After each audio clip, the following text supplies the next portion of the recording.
Irmãos, vamos nesse momento também agora abrir a palavra de Deus. Nosso texto esta noite está na segunda carta do apóstolo Pedro.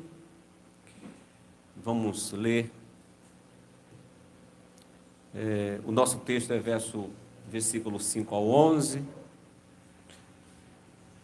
Mas vamos já começar a ler no versículo 3.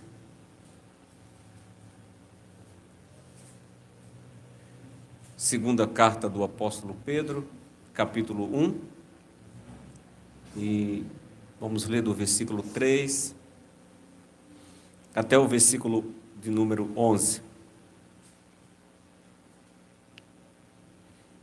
Diz assim: visto com o seu divino poder, nos tem sido doada todas as coisas que conduzem à vida e à piedade, pelo conhecimento completo daquele que nos chamou para a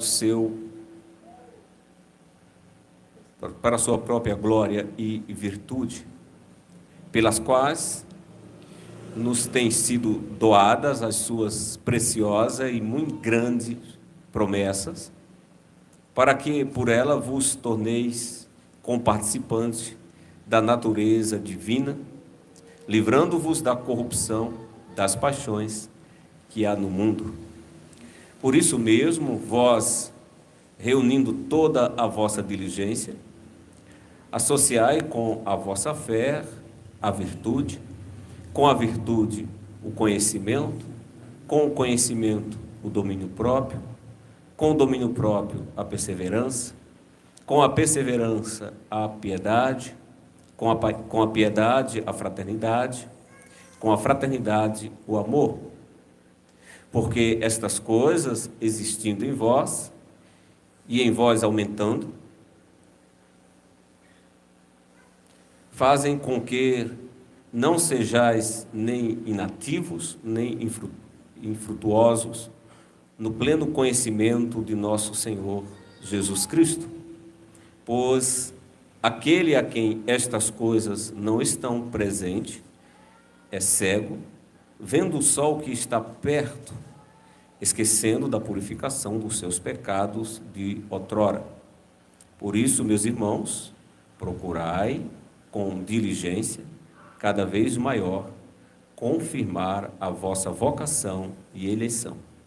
Porquanto, procedendo assim, não tropeçarei em tempo algum, pois desta maneira é que vos será amplamente suprida a entrada no reino eterno de nosso Senhor e Salvador Jesus Cristo. Até aqui, irmãos.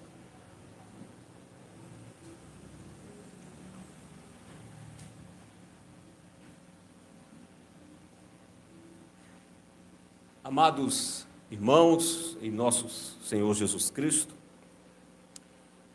lendo esse texto aqui,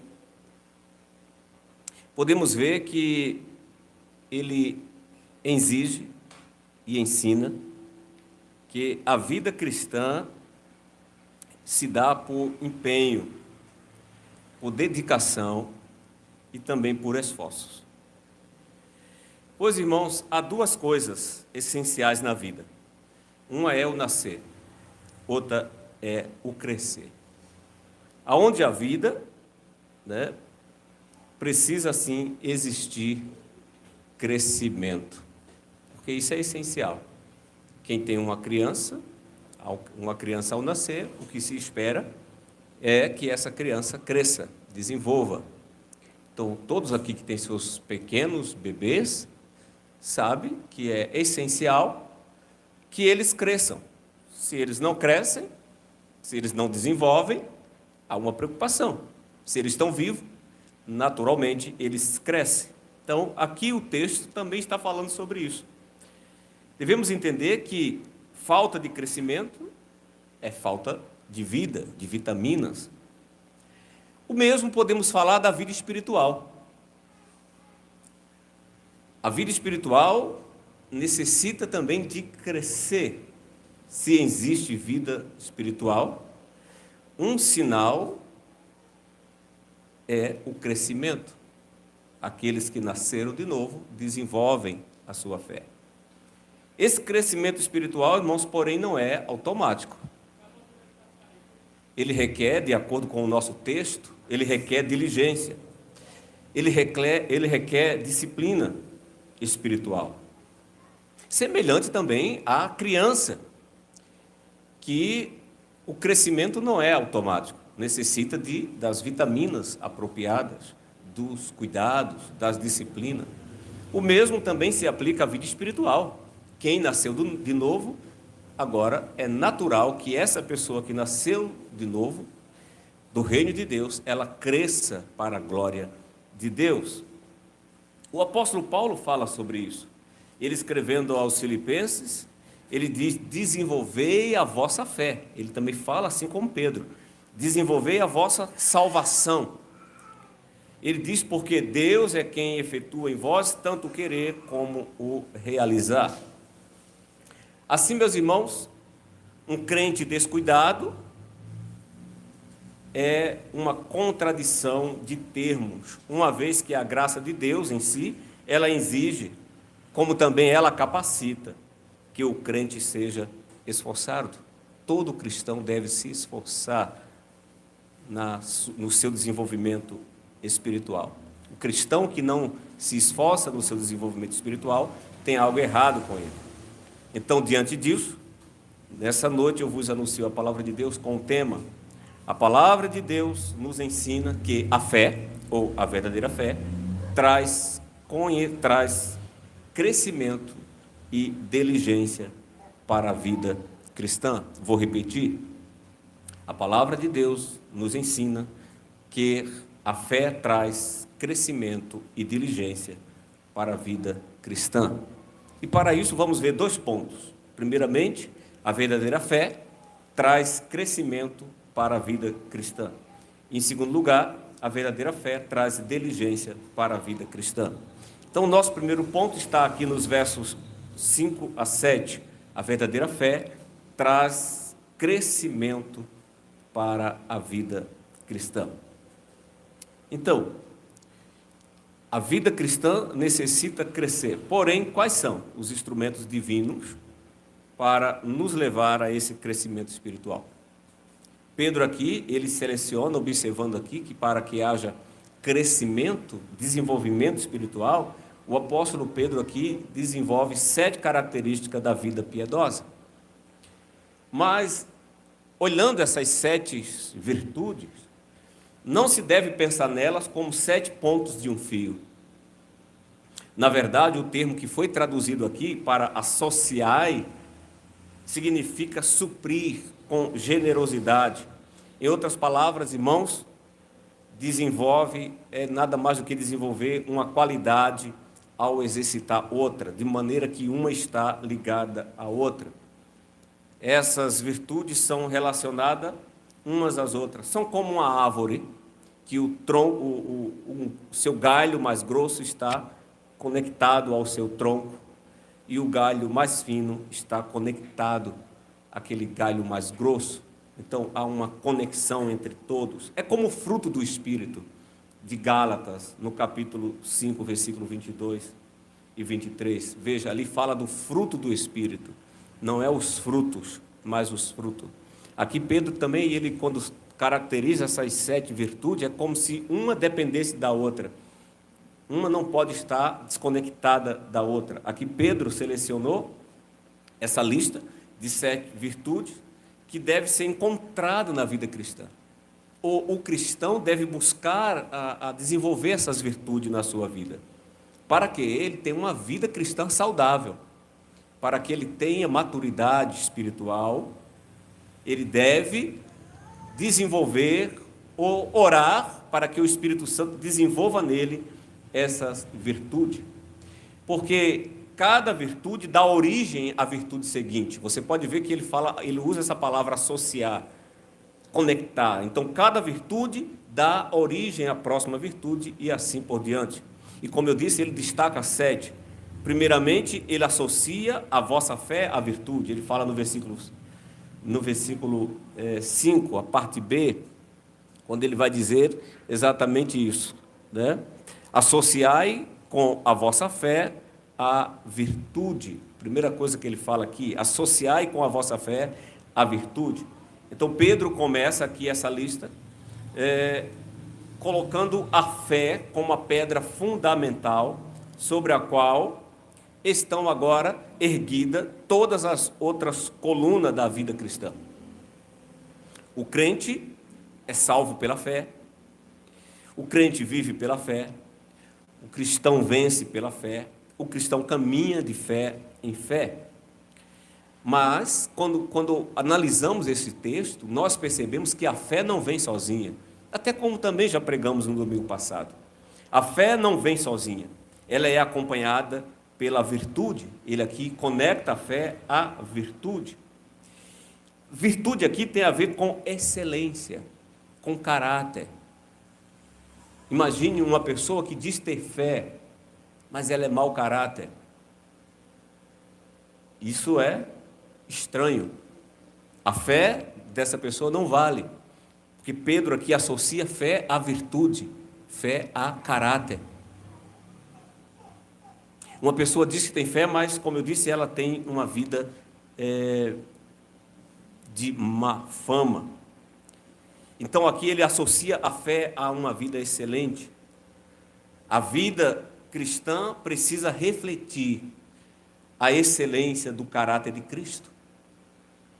Um cristão que foi salvo por graça, por fé, ele agora também tem que refletir o caráter de Cristo na sua vida, na sua conduta. Ele tem que refletir a excelência de Cristo. De maneira que o nosso alvo como cristão é chegar a esta altura de Cristo. É chegarmos à semelhança do Filho de Deus, o homem perfeito, o homem excelente do Salmo 1, por exemplo. Com isso, a virtude cristã não consiste, irmãos, em ilustrar qualidades humanas, por melhores que sejam. A virtude cristã não é isso. Há pessoas aí que têm certas qualidades, certas habilidades, mas aqui Pedro não fala sobre isso. Ele fala sobre a virtude, a nobreza de Cristo. Não é qualidades humanas. Qualidades humanas não tornam uma pessoa cristã. Mas o que nos faz ser cristão é buscarmos a semelhança de Cristo. De maneira que ele usa também aqui a sua segunda característica é: a virtude deve agora ser associada a conhecimento. Então a fé se associa à virtude, a virtude se associa ao conhecimento. Versículo 5 ainda ele fala sobre isso. Associai com vossa fé a virtude, e a virtude o conhecimento. A palavra traduzida aqui por conhecimento significa conhecimento pleno, ou algum tipo de conhecimento crescente. Refere-se aqui nada mais do que ao conhecimento prático. Ao conhecimento prático. Ou seja, o que ele está falando aqui é que você deve associar a sua fé à virtude ao conhecimento, que quer dizer discernimento. O cristão é alguém que deve desenvolver uma vida com discernimento. O que ele está querendo aqui dizer é que essa habilidade tem a ver com lidar com as coisas de forma certa. De forma certa. Isso tem a ver com a graça de Deus, com o operar de Deus. Imagine um cristão que ele diz que tem fé, mas se ele tem que buscar a semelhança de Cristo, ele tem que ter discernimento. Ele tem que ter sabedoria para exercer as coisas de forma certa, lidar de forma certa, de forma adequada com a vida. Muitas pessoas não sabem disso. A vida é muito bagunçada. Ela diz que tem fé, ela está na igreja, mas quando olhamos para a família, quando olhamos para a vida dela, é uma bagunça. É mau testemunho. As pessoas olham assim e dizem: essa fé é duvidosa. Porque essa pessoa vive a vida cristã sem discernimento. E Pedro aqui está fazendo essa conexão linda de como devemos buscar essas coisas. Não é algo que nasce natural conosco, mas é algo que devemos buscar dia após dia na palavra. Esse conhecimento é obtido pela a vida prática da bondade. Ele não se desenvolve automaticamente. Antes é resultado da obediência à vontade de Deus. O próprio Jesus diz isso. Lá em João capítulo 7, versículo 17, ele diz: se alguém decide fazer a vontade de Deus, descobrirá se o meu ensino vem de Deus ou se falo por mim mesmo. Desse modo, meus irmãos, o verdadeiro conhecimento de Deus está em Jesus Cristo. Não deve ser buscado através de experiências místicas, como muitos movimentos neopentecostais fazem. Não. Mas esse verdadeiro conhecimento deve ser buscado nas Escrituras, no hábito de ler a Bíblia, de estudar a palavra de Deus. De maneira que a vida cristã não deve ser separada do coração. Assim como também o coração não pode ser separado da mente, e a mente não pode ser separada do caráter. Essas coisas sempre andam juntas. Então, associai a vossa fé à virtude, a virtude ao conhecimento. E, em terceiro lugar, ele diz que o conhecimento deve ser associado ao domínio próprio. Olha o chamado para o desenvolvimento da vida cristã. O domínio próprio. Versículo 6, ele diz assim: com o conhecimento, o domínio próprio. Ou seja, associai ao conhecimento, juntai essas coisas ao conhecimento, domínio próprio. Mais uma vez, a palavra que se traduz aqui por domínio próprio significa autocontrole. O cristão é alguém que deve almejar e buscar autocontrole na vida. Um cristão descontrolado, que não tem autocontrole, que não tem discernimento, que não tem domínio próprio, ele está imaturo. Ele deve buscar autocontrole. Esse autocontrole é fruto do Espírito Santo, se associa ao fruto do Espírito Santo. Lá em Gálatas 5, verso 23. Uma característica do fruto do Espírito Santo é autocontrole. Assim, a Bíblia dá muito valor ao autocontrole. Por exemplo, o livro de Provérbios dá grande destaque, ao domínio próprio. Ele diz assim, o pregador de Provérbios: é melhor o longânimo do que o herói da guerra, e o que domina o seu espírito do que o que toma uma cidade. Perceba isso. Uma pessoa que tem domínio próprio, ele está dizendo assim, é mais louvável uma pessoa que tem domínio próprio do que alguém que toma uma cidade, do que um conquistador de uma cidade. Domínio próprio, irmão, significa controlar as paixões, ao invés de ser controlado por elas. Um cristão deve buscar isso. Ele controla as paixões, os maus hábitos. Ele não é controlado por essas coisas. E Pedro enfatiza aqui que o verdadeiro conhecimento leva o domínio próprio. O cristão é alguém que tem domínio.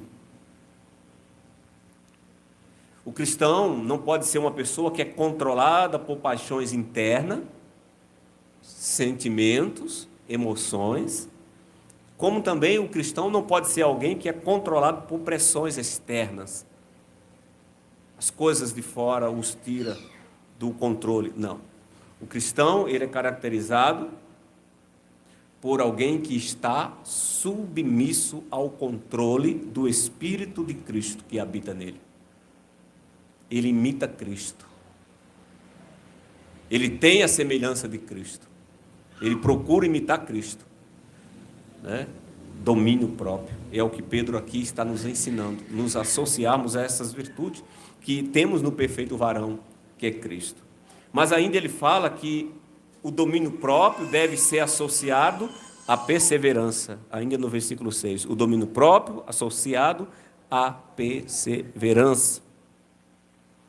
Mais uma vez, a palavra que se traduz aqui por perseverança significa a paciência triunfadora.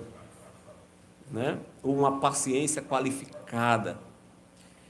É um tipo de paciência que sabe lidar com as dificuldades, com as más circunstâncias. É alguém que não perde a calma facilmente. O autocontrole ajuda a lidar com os prazeres da vida, enquanto a perseverança diz respeito principalmente às pressões da vida. A vida aqui é cheia de problemas. Nós não vivemos em um parque de diversão, mas a vida cristã é quase comparada até mesmo a um campo de concentração. E isso envolve, porque é a atenção.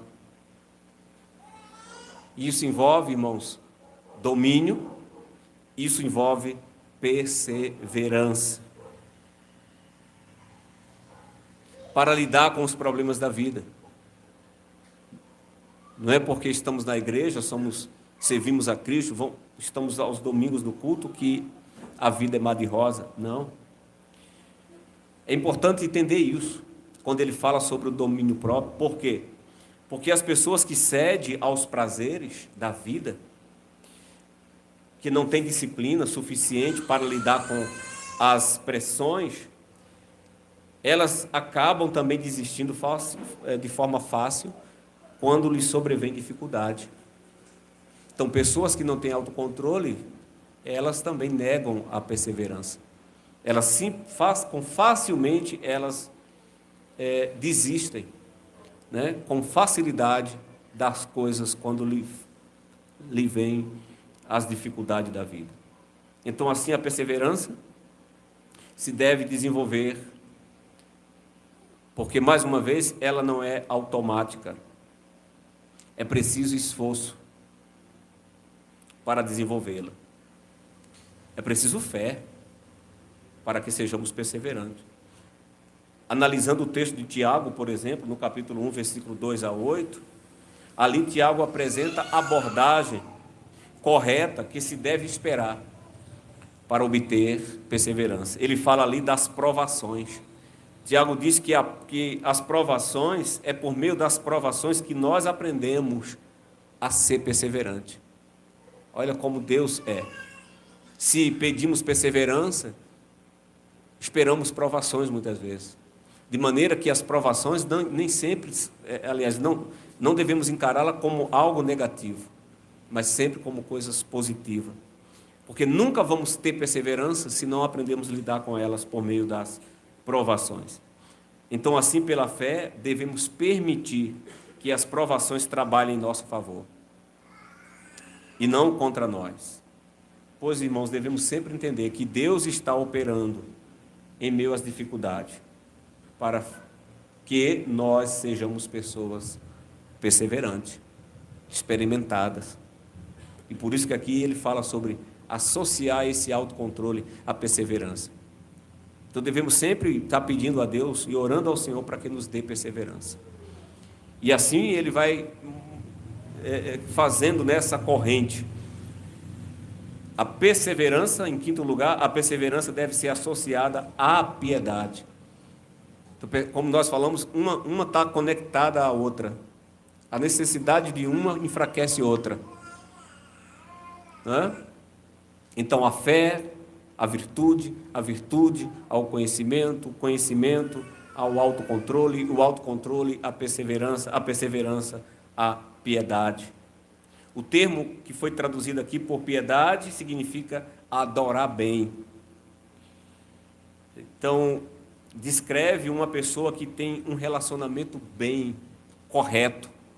Piedoso é alguém que desenvolveu um relacionamento correto com Deus e com as outras pessoas. É alguém que realmente vive uma vida em ordem.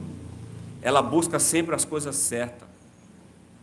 Talvez a definição mais próxima desse termo seja a combinação de piedade e reverência. É a qualidade do caráter que torna uma pessoa distinta. A pessoa piedosa, que desenvolve a piedade, que deve buscar a piedade, ela vive acima das coisas mesquinhas. Ela não é dominada pelas paixões. ela não é levada pelas pressões que controla a existência da maioria das outras pessoas. Pelo contrário, o crente que desenvolve a piedade, ou o crente piedoso, um irmão piedoso, uma irmã piedosa, é aquela pessoa que procura obedecer à vontade de Deus. E ao fazê-lo, essa pessoa que procura obedecer à vontade de Deus, e ao fazer a vontade de Deus, ela sempre está buscando o bem da outra. Ela está negando a si mesma para buscar o bem do outro. Como vimos, né, nas palestras, quando falamos sobre o marido piedoso, a esposa piedosa. É aquela pessoa que está negando a si pelo bem do próximo.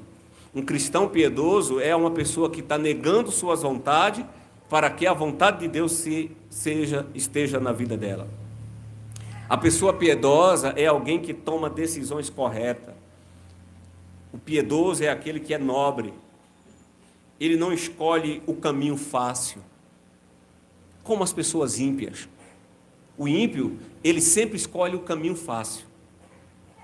O piedoso não é assim. É aquele termo, né, acho que todo o Brasil conhece isso, né? Nós brasileiros conhecemos essa questão de jeitinho, de malandro. O piedoso, ele não é malandro, ele não é escorão, ele não é aquele que escolhe o caminho fácil, ele não é aquele que está procurando tirar proveito. A falta de piedade faz, às vezes, que o cristão seja assim. Por quê? Se ele não desenvolve a piedade, ele vai ser levado com essas pessoas. O mundo está cheio disso.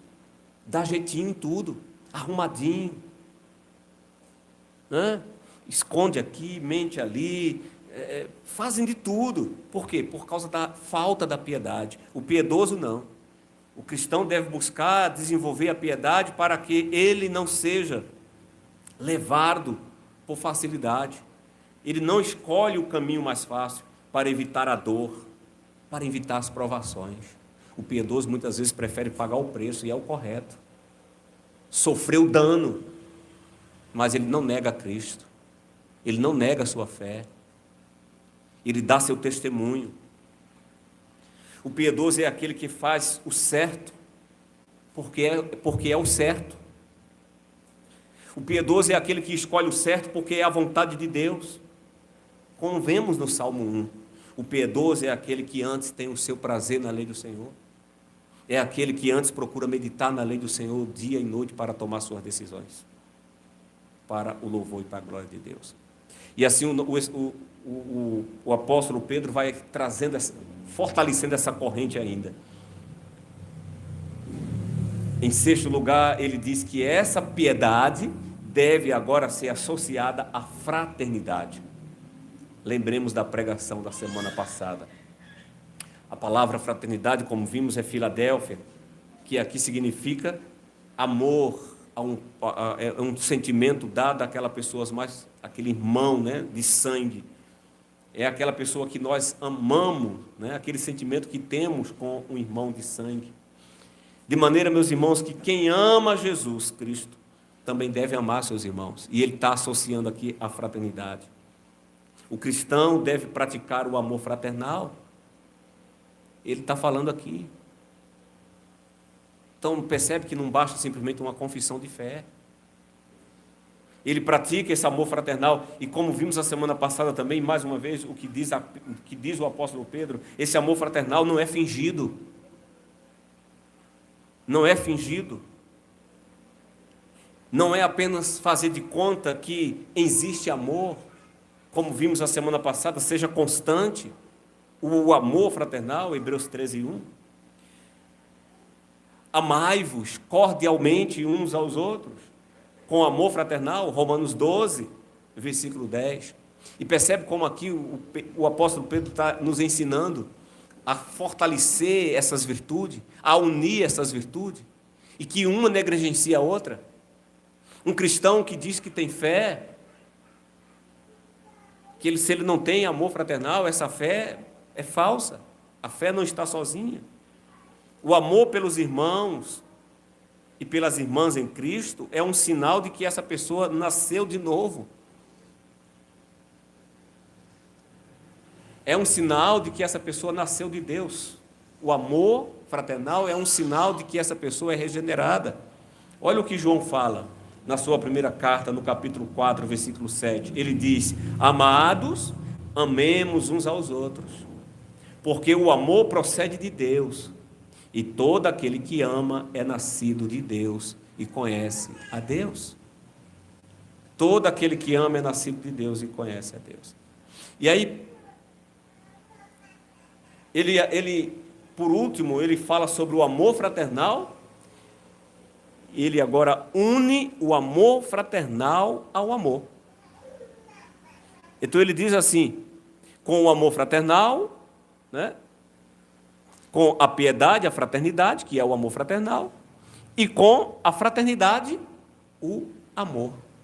A última virtude que Pedro destaca aqui. Então, ele está dizendo aqui que fraternidade deve ser associada a amor. Ele usa aqui duas palavras para falar de dois tipos de amor: Filadélfia, amor fraternal, e ágape, amor sacrificial.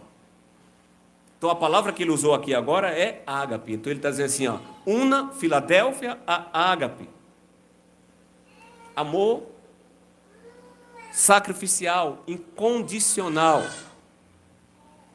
E foi esse amor demonstrado por Jesus na cruz. E Pedro está dizendo que esse amor que Jesus demonstrou, nós também devemos desenvolver esse amor em nós. Da mesma forma que Cristo nos amou e se entregou por nós, nós também devemos amar uns aos outros e também nos entregar nossa vida em favor do outro, na edificação do outro. A vida cristã, o nosso testemunho, o nosso empenho deve ser para a edificação dos irmãos, não para o escândalo, mas para o fortalecimento, para a alegria um dos outros. 1 de João, mais uma vez, versículo 3, capítulo 13, versículo 16, João diz assim: nisto conhecemos o que é o amor. Jesus Cristo deu sua vida por nós. E aí ele diz: e nós devemos dar a nossa vida pelos nossos irmãos. Percebe o que Pedro está exigindo de nós? Associe a fraternidade ao amor. É exigido que nós também imitemos Cristo na doação da vida. Doar a vida uns pelos outros. Ele aqui está falando do amor sacrificial que devemos ter pela nossa família. As esposas pelos seus maridos, os maridos pelas suas esposas, as mães pelos seus filhos, os filhos pelos seus pais, os irmãos da igreja uns pelos outros. Associe essas questões, essas virtudes na sua vida. Então, vamos dizer assim, é um elo, né? Uma corrente forte que deve estar, né, presente na vida cristã. Fé, a virtude. Virtude ao conhecimento. Conhecimento a domínio próprio. Domínio próprio a perseverança. Perseverança a piedade. Piedade a fraternidade. E fraternidade ao amor. Então não basta dizer ser crente. Essas virtudes, irmãos, têm que crescer na nossa vida. De maneira que o amor é a prova irrefutável de que nós somos discípulos de Cristo. O amor é a apologética final. O amor é o último e decisivo argumento de que de fato pertencemos à família de Deus. Porém, a causa desse amor não está no objeto, mas está naquele que ama. Não amamos as pessoas pelos méritos delas. O amor que Pedro está dizendo aqui, olha, desenvolva isso, associe a fraternidade ao amor. Ele está dizendo que ame as pessoas, não pelos seus méritos. Na amizade, por exemplo, o amor filo, que também é um tipo de amor, ele se dá por uma busca mútua em conforto. Nós buscamos amizade, elas envolvem essa busca mútua por conforto. O amor eros também, que é o amor sexual, ele também se dá por uma mútua satisfação. Né? Então, nesses dois casos de amor, os sentimentos foram despertados por causa daquilo que a pessoa amada é. Bom amigo. Né? Mas no caso do amor ágape, a situação é inversa. O amor de Deus né, é despertado não por aquilo que somos, mas sim por aquilo que Deus é. Tem origem no agente, não no objeto. Não é que nós sejamos amáveis, mas sim que Ele é amor. E esse amor, irmãos, e as demais virtudes, que foi citada aqui no texto, deve crescer em nós, pois a verdadeira fé traz crescimento para a vida cristã. Verdadeira fé traz crescimento para a vida cristã. Esse foi o meu segundo ponto. O nosso segundo ponto, que é menor, ele fala agora que a verdadeira fé traz diligência para a vida cristã. Então vamos entender isso. Ele primeiro fala das virtudes que a fé traz, e agora ele fala da diligência para a vida cristã que a fé traz. Isso é os versos 8 ao verso 11. Então, depois de falar sobre os degraus, né? Então, Pedro, depois de falar dos degraus do conhecimento espiritual, ele agora mostra as implicações práticas desse crescimento. Mais uma vez, ele aqui menciona 3 resultados práticos que devem agora existir na vida daqueles que se acrescenta às virtudes anteriormente citadas.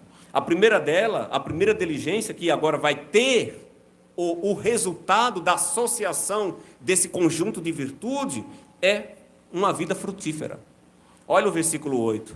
Ele diz assim: porque estas coisas existem em vós, e em vós aumentando, que coisas? Aquilo que nós listamos antes. Né? Fé, virtude, conhecimento, discernimento, né? Aliás, domínio próprio, piedade. Essas coisas em vós fazem com que não sejais inativos, nem infrutuosos no pleno conhecimento do nosso Senhor Jesus Cristo. O que Pedro está aqui querendo dizer é que um cristão que está estagnado, infrutífero, ele é um cristão inativo.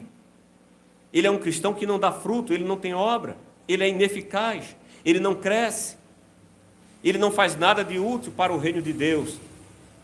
De modo que a falta de crescimento sinaliza a falta de vida.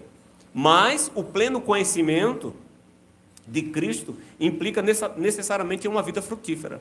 Ou seja, uma pessoa que agora tem essas virtudes que nós citamos antes, ela tem uma vida frutífera.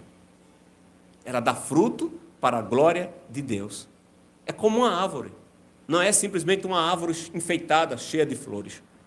Mas o cristão é como uma árvore que está cheia de frutos. É frutífera.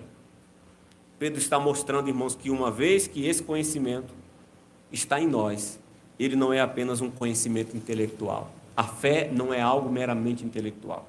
A fé é vida prática. E, em segundo lugar, ou a segunda diligência que Pedro destaca aqui, é uma visão clara. De modo que ele diz que em quem essas virtudes não estão, essa pessoa é cega. Olha o que ele diz no versículo 9. Pois aquele a quem estas coisas não estão presentes, que coisas são essas? Fé, virtude, conhecimento, domínio próprio, amor, né?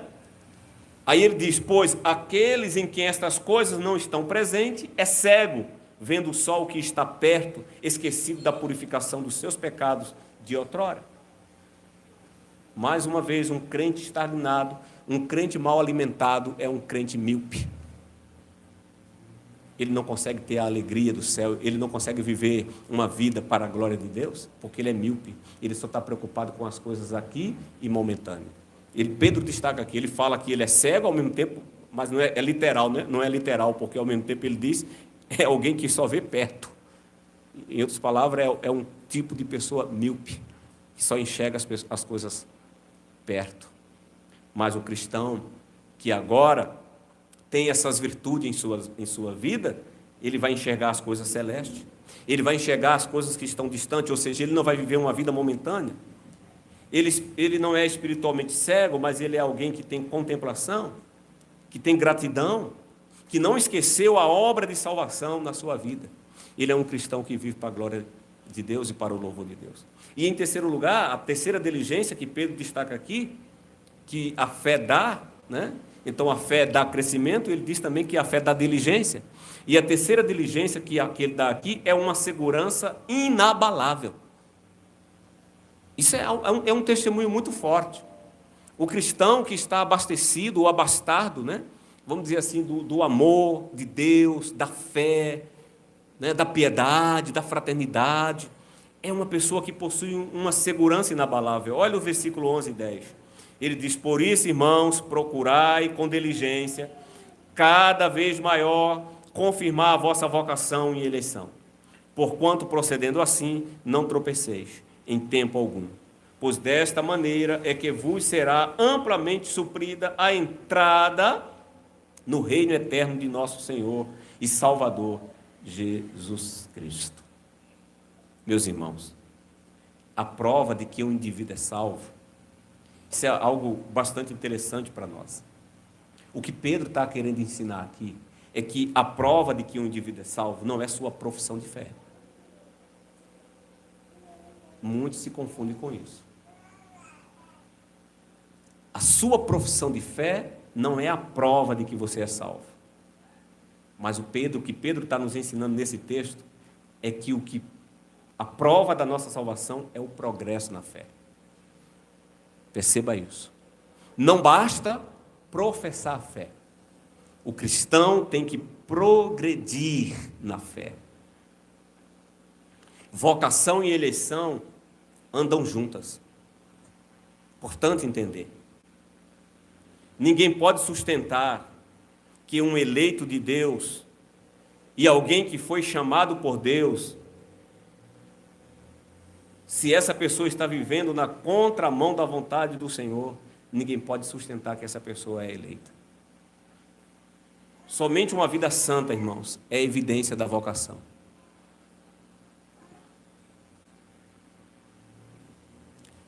Uma vida santa é evidência da vocação e da eleição de Deus. Sabemos disso, irmãos. Provém somente a Deus eleger. Mas o comportamento do homem é a prova ou a refutação dessa eleição. Não basta dizer que é um eleito. O comportamento, o testemunho, é a prova ou a refutação dessa eleição. Você diz que é um eleito, mas o seu comportamento, o comportamento dessa pessoa, o testemunho dessa pessoa, é a prova de que ela é eleita ou é a refutação de que ela é eleita. A única evidência da eleição, irmãos, é busca por santidade. Um eleito é alguém que está buscando esses frutos que eu mencionei anteriormente. Busca por santidade. Deus nos escolheu, irmãos, para vivermos não mais em pecado, mas Deus nos escolheu para vivermos em santidade. Aqueles que vivem uma ficção da vida cristã ou que se julga seguro, né, por causa da eleição, deveria realmente provar a si mesmo se essa pessoa de fato está na fé. Finalizo dizendo, meus irmãos, analisando esse texto aqui, finalizo dizendo que os que entrarão no reino de Deus, ou no reino eterno, de nosso Senhor e Salvador Jesus Cristo, como Pedro fala aqui, não são aqueles que apenas fizeram uma profissão de fé da boca para fora. Isso é fácil. Não são simplesmente aqueles que fizeram uma profissão de fé da boca para fora, mas entrarão no reino de Deus, irmãos, aqueles que vivem de modo digno do Senhor. Porque o próprio Senhor diz: ficarão de fora os cães, os avarentos, os idólatras, os bebarrões. Ficarão de fora os viciados. Não entra no reino dos céus simplesmente quem fez uma profissão de fé de boca, mas aqueles que vivem de modo digno do Evangelho do Senhor. Ou seja, irmãos, terá parte no reino dos céus aqueles que vivam a vida conforme a vontade de Deus. Entrarão no reino dos céus todos aqueles que procuram viver uma vida para a glória de Deus. Amém.